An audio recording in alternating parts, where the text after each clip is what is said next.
സൂരജ് ലാമയുടേത് കേവലം തിരോധാനമല്ല, കൊലപാതകമാണെന്ന രൂക്ഷ വിമർശനവുമായി ലാമയുടെ കുടുംബം. സർക്കാർ സംവിധാനങ്ങൾക്ക് വീഴ്ച പറ്റിയെന്നും നിയമപരമായി മുന്നോട്ടു പോകുമെന്നും ഭാര്യ റിനി ലാമ പറഞ്ഞു. കളമശ്ശേരിയിൽ മരിച്ച നിലയിൽ കണ്ടെത്തിയ സൂരജ് ലാമയുടെ മൃതദേഹം സംസ്കരിച്ചു. സർക്കാർ സംവിധാനങ്ങളുടെ അനാസ്ഥയും പരാജയവുമാണ് ബംഗളൂരു സ്വദേശി സൂരജ് ലാമയുടെ മരണത്തിനിടയാക്കിയതെന്ന കടുത്ത വിമർശനമാണ് ലാമയുടെ കുടുംബം ഉന്നയിക്കുന്നത്. സൂരജ് ലാമയുടേത് കേവലം തിരോധാനമല്ല, കൊലപാതകമാണെന്ന് കണ്ണീരോടെ ഭാര്യ റിനി ലാമ. നീതി ലഭിക്കണം, നിയമപരമായി മുന്നോട്ടു പോകുമെന്നും റിനി ലാമ പറഞ്ഞു.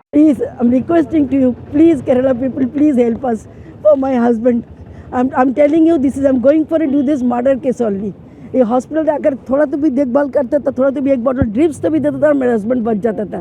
5 to 6 hours he was in this hospital only. They didn't take care anything. Then you have airport police station, then your airport CLR airport, there also didn't help for my husband. So please help us, for me and my son, to give that respect for my husband only.